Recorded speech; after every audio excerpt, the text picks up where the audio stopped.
নমস্কাৰ জ্ঞান গুৰুকুললৈ আপোনালোক সকলোকে স্বাগতম জনাইছো। ইতিমধ্যে আমি অলৰেডি চাইছো যে আত্মনিৰ্ভৰশীল ভাৰত এই আঁচনিৰ অধীনত প্ৰথম ফাৰ্ষ্ট ফেজত যিখিনি এনাউন্স কৰা হৈছিল, যিখিনি পলিচি এনাউন্স কৰা হৈছিল, সেইসমূহ পলিচিৰ বিষয়ে আমি ইতিমধ্যে আলোচনা কৰিলোঁ। গতিকে আজি আমি ছেকেণ্ড ফেজত যিখিনি পলিচি আমাৰ ফাইনেন্স মিনিষ্টাৰে এনাউন্স কৰিছে, অ'কে, সেইখিনিৰ বিষয়ে আমি কথা পাতিম আজি, অৰ্থাৎ ফেজ 2, অ'কে, ফেজ 2 পলিচি। ঠিক আছে, তো চাই লওঁ। প্ৰথমতে ফেজ 2ত কৃষকসকলৰ বিষয়ে বা কৃষকসকলৰ বাবে কি কিনো আছে সেইটো চাই লওঁ। ঠিক আছে, তো ফেজ 2ত কৃষকৰ বাবে আছে যে 2 lakh crore concessional credit to 2.5 crore farmers through Kisan Credit Card Scheme. Okay, অৰ্থাৎ 2 লাখ crore, ঠিক আছে, 2 লাখ crore টকা কিষাণ ক্ৰেডিট কাৰ্ড, ঠিক আছে, কিষাণ ক্ৰেডিট কাৰ্ড এই স্কিমৰ অধীনত 2 লাখ crore টকা ফাৰ্মাৰসকলক দিয়া হ'ব, অৰ্থাৎ খেতিয়কসকলক দিয়া হ'ব এজ এ কনচেশ্যনেল ক্ৰেডিট। ঠিক আছে, এজ এ কনচেশ্যনেল ক্ৰেডিট, ৰাইট। এতিয়া কিষাণ ক্ৰেডিট কাৰ্ডৰ অধীনত আচলতে হয় কি? কিষাণ ক্ৰেডিট কাৰ্ডৰ সহায়ত যিকোনো এজন যিসকল ফাৰ্মাৰৰ বা কৃষকৰ হাতত কিষাণ ক্ৰেডিট কাৰ্ড এই কাৰ্ডখন থাকে, তেওঁলোকে বেংকৰ পৰা এটা কনচেশ্যনেল বা কম ৰেটত, অ'কে, মাৰ্কেটত যিটো ইণ্টাৰেষ্ট ৰেট চলি আছে, ঠিক আছে, মাৰ্কেটত লোনৰ যিটো ইণ্টাৰেষ্ট ৰেট চলি আছে তাতকৈ এটা কম ৰেটত তেওঁলোকে বেংকৰ পৰা একচুৱেলি বৰো কৰিব পাৰে বা লোন ল'ব পাৰে। ঠিক আছে, সাপোজ যদি মাৰ্কেটত যদি আমি ধৰি লওঁ যে ৰেট অফ ইণ্টাৰেষ্ট 9% চলি আছে, হয়তো কি হ'ব পাৰে যে কিষাণ ক্ৰেডিট কাৰ্ডৰ অধীনত যিসকলক লোন দিয়া হয় সেই কৃষকসকলক হয়তো 5% ইণ্টাৰেষ্ট ৰেটত লোন দিব পাৰে, অৰ্থাৎ 4% তেওঁলোকক কনচেশ্যনেল ক্ৰেডিট কৰি দিলে, অৰ্থাৎ 4% তেওঁলোকৰ কমাই দিলে। ঠিক আছে, অৰ্থাৎ তেওঁলোকক কনচেশ্যন কৰি কিমানত দিয়া হ'ল? 5%ত, অৰ্থাৎ এটা কম ৰেটত তেওঁলোকক লোন দিয়াৰ ব্যৱস্থা কৰা হ'ল। ঠিক আছে, চ' যিটো কিষাণ ক্ৰেডিট কাৰ্ড স্কিম তাৰ অধীনত এক্সট্ৰা এতিয়া নতুনকৈ আৰু 2 লাখ crore টকা কৃষকসকলক এনেদৰে কনচেশ্যনেল ক্ৰেডিট হিচাপে দিয়া হ'ব। অ'কে, আৰু ইয়াতে কৃষক ফাৰ্মাৰ বুলি ক'লে অকল কৃষকেই বুজোৱা নাই, কৃষক সকলৰ লগতে যিসকল মাছমৰীয়া আছে, ঠিক আছে, মাছমৰীয়া আৰু লগতে কাক বুজাইছে, আৰু যিসকল পশুপালক আছে, ঠিক আছে, মাছমৰীয়া আৰু পশুপালক সকলকো এই আঁচনিৰ অধীনত তেওঁলোকক ইনক্লুড কৰা হ'ব। তাৰ লগতে এই সময়টো হৈছে যিবিলাক খাৰিফ ক্ৰপ আছে, খাৰিফ ক্ৰপ বা খাৰিফ শস্যসমূহৰ বৰ্তমান ৰোৱাৰ সময়। ঠিক আছে, চ' তাৰ বাবেও কৃষকসকলক কিছুমান খৰচ হ'ব। হয়, এই খৰচসমূহ যাতে কৃষকসকলে উঠাব পাৰে, তেওঁলোকৰ যাতে আৰ্থিক সংকট নহয়, তাৰ বাবে কি কৰিছে নাবাৰ্ডে, 30,000 কোটি টকা তেওঁলোকে এই কৃষকসকলক দিব। আৰু কেনেদৰে দিব তাৰ বাবে তেওঁলোকে কি কৰিব, নাবাৰ্ডে কি কৰিব, সেই পইচাটো যিবিলাক ৰিজনেল ৰুৰেল বেংক, ঠিক আছে, তাৰ লগতে কিছুমান আছে ৰুৰেল কোঅপাৰেটিভ বেংক, ঠিক আছে, ৰিজনেল ৰুৰেল বেংক বা ৰুৰেল কোঅপাৰেটিভ বেংক, অ'কে, এই বেংকবিলাকৰ জৰিয়তে নাবাৰ্ডে লোনৰ মাধ্যমেৰে কৃষকসকলক এই পইচাটো দিব। ঠিক আছে, এই যে 30,000 crore এটা দিয়াৰ কথা কৈছে, এইটো নাবাৰ্ডে এনেদৰে ৰিজনেল ৰুৰেল বেংক বা ৰুৰেল কোঅপাৰেটিভ বেংক বা তেনেকুৱা ধৰণৰ বেংকৰ মাধ্যমেৰে খেতিয়কসকলৰ মাজলৈ পঠিয়াই দিব। ঠিক আছে, আৰু কোনবোৰ খেতিয়কক দিব? যিবোৰ হ'ল মাৰ্জিনেল ফাৰ্মাৰ বা স্মল ফাৰ্মাৰ, অৰ্থাৎ আমাৰ যিসকল ক্ষুদ্ৰ খেতিয়ক আছে, ঠিক আছে, একেবাৰে কম মাটিত, ঠিক আছে, আৰু অত্যন্ত কম মাটিত যিসকলে খেতি কৰি আছে, তেনেকুৱা ক্ষুদ্ৰ খেতিয়কসকলক এই পলিচিৰ সহায়ত আঁকোৱালি লোৱা হ'ব। ঠিক আছে, এতিয়া কৃষকসকলৰ বিষয়ে আমি চাই ল'লোঁ। গতিকে এইবাৰ আমি চাওঁ আন কি পলিচি লৈছে। ঠিক আছে, এটা পলিচি লৈছে যে এটা ফাণ্ড আছে, মই প্ৰথমে নামটো কৈ লৈছোঁ, নামটো হ'ল compensatory afforestation management and planning authority fund. ঠিক আছে, compensatory afforestation management and planning authority, ঠিক আছে, অৰ্থাৎ চমুকৈ CAMPA। ঠিক আছে, ইয়াৰ অধীনত এই ফাণ্ডৰ দ্বাৰা 6,000 crore মোকলাই দিয়া হ'ব। ঠিক আছে, কিহৰ কাৰণে মোকলাই দিব? এই যিটো ফাণ্ড আছে, এইটোৰ কাম হল ইয়াৰ জৰিয়তে পইচা মোকলাই দি বেসিক্যালি কেনেকুৱা ধৰণৰ কাম কৰে যে যিসমূহ ফৰেষ্ট এৰিয়া আছে তাত ফৰেষ্ট মেনেজমেন্ট কৰা বা প্ল্যান্টেশন ওয়াৰ্ক ঠিক আছে গছ গছনি ৰোৱা ঠিক আছে প্ল্যান্টেশন দেন ফৰেষ্ট মেনেজমেন্ট ঠিক আছে ফৰেষ্ট মেনেজমেন্ট তাৰ উপৰি আৰু বেলেগ বেলেগ ধৰণৰ কিছুমান সয়েল এন্ড ময়েশ্চাৰ কনজাৰভেশ্যন ঠিক আছে সয়েল কনজাৰভেশ্যন ওকে এনেকুৱা কামবিলাক এই ফাণ্ডটোৰ জৰিয়তে কৰা হয় ঠিক আছে এতিয়া কি কৈছে যে এই ফাণ্ডৰ পৰা ৬০০০ কোটি টকা মুকলাই তাৰ জৰিয়তে এনেকুৱা ধৰণৰ কামবোৰ এতিয়া কৰা হ'ব আৰু তাৰ সহায়ত বেসিক্যালি যিবিলাক ৰুৰেল হওক বা আৰবান এৰিয়া হওক বা সেমি আৰবান এৰিয়া হওক তাত থকা মেইনলি ফৰেষ্ট এৰিয়াত থকা যিসমূহ ট্ৰাইবেল বা আদিবাসী মানুহ আছে ঠিক আছে এওঁলোকক বেসিক্যালি জব অপৰচুনিটি এটা দিয়া হ'ব ঠিক আছে সৰি আদিবাসী অন্য মানুহেও পাব কিন্তু তেওঁলোকে বিশেষকৈ পাব কাৰণ যিসমূহ আমি যদি ফৰেষ্ট এৰিয়াসমূহ চাওঁ তাত বেসিক্যালি ট্ৰাইবেল বা আদিবাসী মানুহসকলে থাকে গতিকে ইয়াৰ আন্ডাৰতে স্কিমটোৰ আধাৰত বেসিক্যালি এই সকল মানুহে সুবিধা পাব বুলি কোৱা হৈছে আৰু তাৰ উপৰি আমি কিছুমান বিশেষ কথা দেখিবলৈ পাওঁ যে এই মাইগ্ৰেন্ট ওয়াৰ্কাৰ যেটো আমাৰ মাইগ্ৰেন্ট ওয়াৰ্কাৰৰ এটা এক প্ৰকাৰ ক্ৰাইসিস এটা আৰম্ভ হৈছিল আমাৰ দেশত ঠিক আছে আমি দেখিছো যে বহুত মানুহে বহুত মাইল জুৰি 1000 মাইল জুৰি খোজকাঢ়ি বা সাইকেল চলাই তেনেদৰে দূৰ দূৰণিৰ পৰা আহিব লগা হৈছে নিজৰ ঘৰলৈ ঠিক আছে তাৰ ফলত আমি দেখিছো যে বহুত মানুহ হয়তো মৃত্যুমুখত পৰিছে কোনোবা বেমাৰ হৈছে তেনেকুৱা বহুত অসুবিধাৰ সৃষ্টি হোৱা দেখা গৈছে সো এই যিসকল মাইগ্ৰেন্ট ওয়াৰ্কাৰ আছে বেলেগ বেলেগ দেশৰ নট দেশত বেলেগ বেলেগ ষ্টেটত যিবিলাক মাইগ্ৰেন্ট ওয়াৰ্কাৰ আছে তেওঁলোকৰ সুবিধাৰ বাবে গভৰ্ণমেণ্টে কি কৰিছে গভৰ্ণমেণ্টে প্ৰথম কথা প্ৰায় ৩৫০০ কৰোৰ ঠিক আছে ৩৫০০ কোটি টকাৰ ফ্ৰী ফুড গ্ৰেইন সাপ্লাই দিব ঠিক আছে অৰ্থাৎ ৩৫০০ টকাৰ খাদ্য সামগ্ৰী ফ্ৰীতে তেওঁলোকক সাপ্লাই দিব ওকে আৰু এনেকুৱা এটা পলিচি লৈছে যে এনে যিটো আমাৰ সুলভ মূল্যৰ দোকানত যিটো দিয়ে যাক আমি পাব্লিক ডিস্ট্ৰিবিউশন সিস্টেম বুলি কওঁ ঠিক আছে তাৰ কাৰণে আমাক কি লাগে তাৰ কাৰণে আমাক লাগে ৰেশন কাৰ্ড ওকে আমি ৰেশন কাৰ্ড থাকিলেহে আমাৰ সুলভ মূল্যৰ দোকানৰ পৰা বস্তু ক্ৰয় কৰিব পাৰো কম দামত ঠিক আছে এতিয়া কি কৰিব বা একেবাৰে ফ্ৰীতে আমি ৰেশন কাৰ্ড থাকিলে কিছুমান বস্তু আমি সুলভ মূল্যৰ দোকানৰ পৰা পাব পাৰো ঠিক আছে এতিয়া এই যিসকল মাইগ্ৰেন্ট ওয়াৰ্কাৰ আছে তেওঁলোকৰ ৰেশন কাৰ্ড নাথাকিলেও ঠিক আছে ৰেশন কাৰ্ড নাথাকিলেও তেওঁলোকে এতিয়া নেক্সট 2 মাহৰ বাবে তেওঁলোকে 5 কেজি কৈ চাউল আৰু 1 কেজি পালছ অৰ্থাৎ দালি ঠিক আছে 5 কেজি ৰাইস এন্ড 1 কেজি পালছ পাৰ পাৰসন তেওঁলোকে পাব ঠিক আছে কিমান দিনৰ কাৰণে পাব তেওঁলোকে পাব নেক্সট 2 মান্থ ওকে নেক্সট 2 মাহৰ বাবে তেওঁলোকে 5 কেজি ৰাইস আৰু 2 কেজি পালছ ঠিক আছে 2 কেজি পালছ এন্ড 5 কেজি ৰাইস তেওঁলোকে নেক্সট 2 মাহৰ বাবে পাব ওকে তাৰ বাবে গভৰ্ণমেণ্টে কিমান খৰচ কৰিছে তাৰ বাবে তেওঁলোকে খৰচ কৰিছে ৩৫০০ কোটি টকা ঠিক আছে আৰু ই কোৱা হৈছে যে ই প্ৰায় 8 কৰোৰ এনেকুৱা মাইগ্ৰেন্ট ওয়াৰ্কাৰৰ আকোৱালি ল'ব যাৰ ৰেশন কাৰ্ড নাই ঠিক আছে প্ৰায় 8 কৰোৰ মাইগ্ৰেন্ট ওয়াৰ্কাৰ যাৰ ৰেশন কাৰ্ড নাই তেওঁলোকৰ ইয়াৰ জৰিয়তে সুবিধা হ'ব ওকে সো এটো খুব প্ৰয়োজনীয় স্টেপ বুলি ক'ব খুজিম কাৰণ আমি দেখিছো যে মাইগ্ৰেন্ট যিসকল ওয়াৰ্কাৰ আছে মাইগ্ৰেন্ট ওয়াৰ্কাৰসকল কেনেকুৱা এটা পৰিস্থিতিৰ সন্মুখীন হৈছে গোটেই দেখতে বেলেগ বেলেগ ঠাইত সো তেওঁলোকক এই পলিচিটোৱে বহু পৰিমাণে সুবিধা দিব বুলি আমি আশা কৰিব পাৰো যদিও হয়তো এই পলিচিটো কিছু দিন আগতে ললে বেছি ভাল হলে হয় যি নহওক এতিয়া যেহেতু লব খুজিছে নিশ্চয় এটো ভাল পলিচি হ'ব তাৰ উপৰি আৰু এটা কথা কৈছে যে যেটো এটা প্ৰপ'জ এটা কৰা হৈছিল যে one nation one ration card ঠিক আছে ওৱান নেশ্যন ওৱান কাৰ্ড অৰ্থাৎ এখন ৰেশন কাৰ্ডে দেশৰ যিকোনো স্থানত যিকোনো ষ্টেটত সেই ৰেশন কাৰ্ডখন চলিব পাৰিব অৰ্থাৎ মই যদি অসমৰ ওকে মোৰ অসমত ৰেজিষ্ট্ৰেচন কৰা ৰেশন কাৰ্ড আছে সেইখন মই হয়তো বিহাৰত যদি কাম কৰি আছো তো বিহাৰতো মই সেই ৰেশন কাৰ্ডখন ইউজ কৰি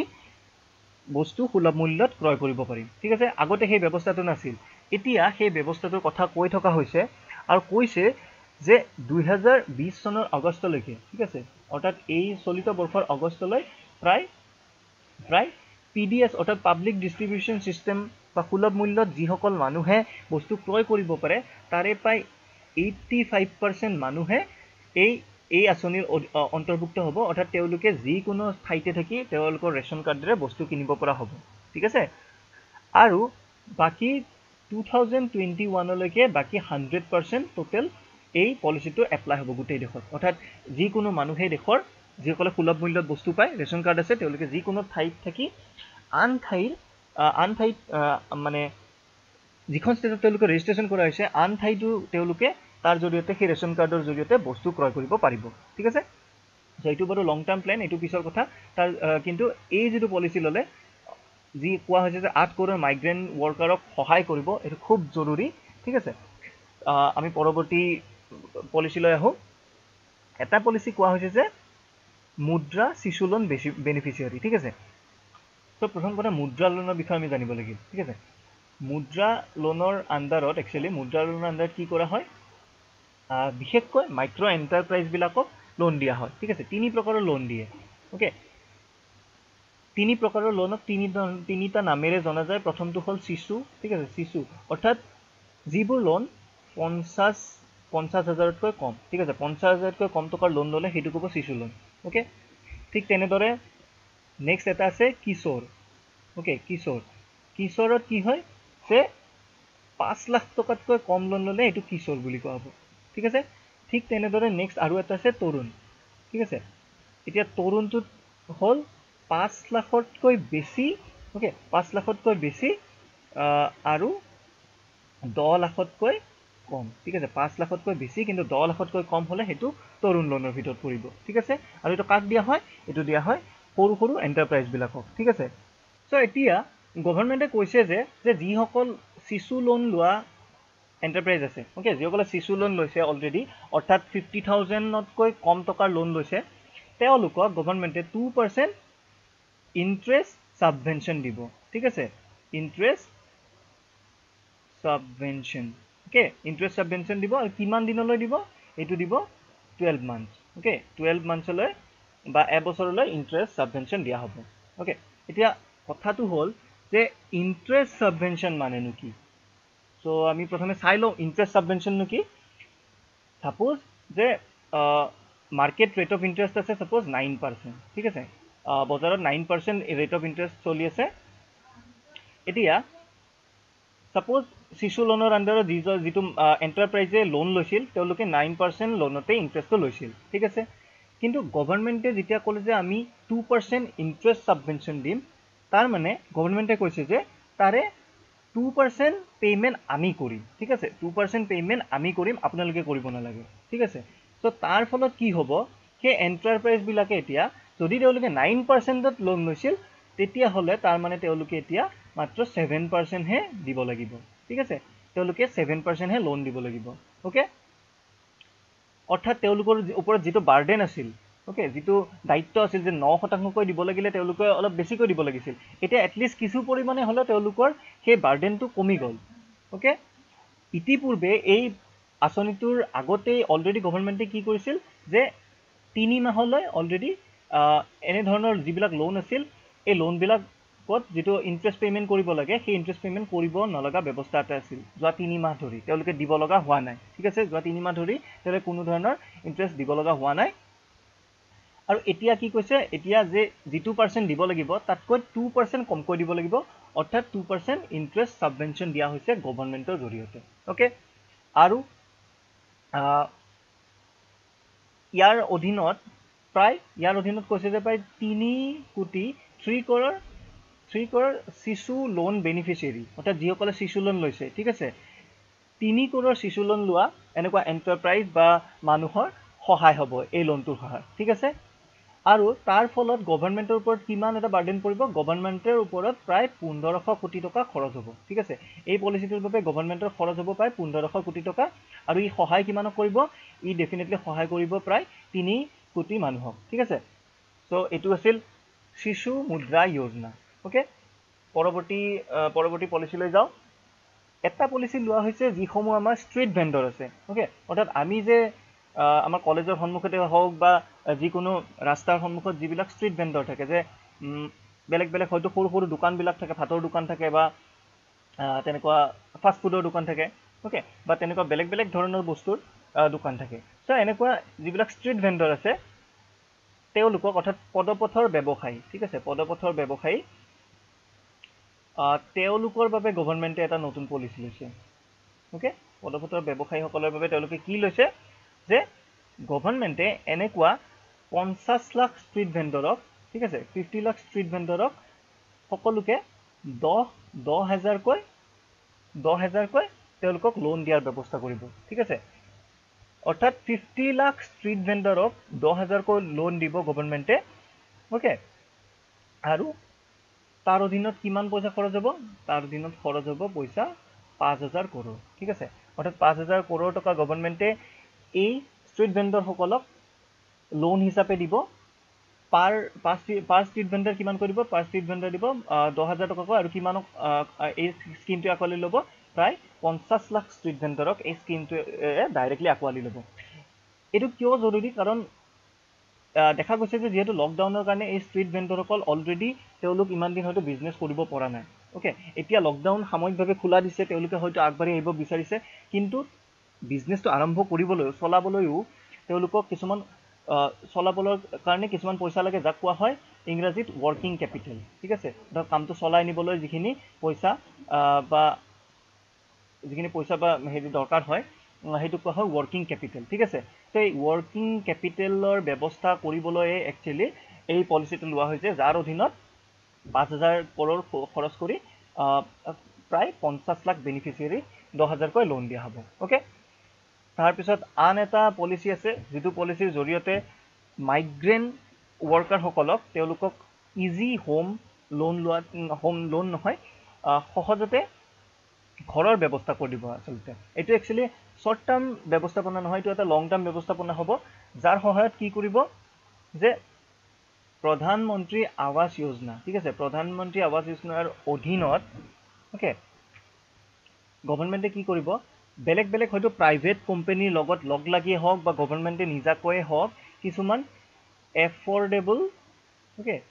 এফৰ্ডেবল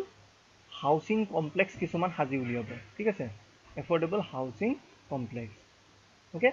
আৰু এই হাউচিং কমপ্লেক্সবিলাকত যিবিলাক এফৰ্ডেবল হাউচ থাকিব বা যিবিলাক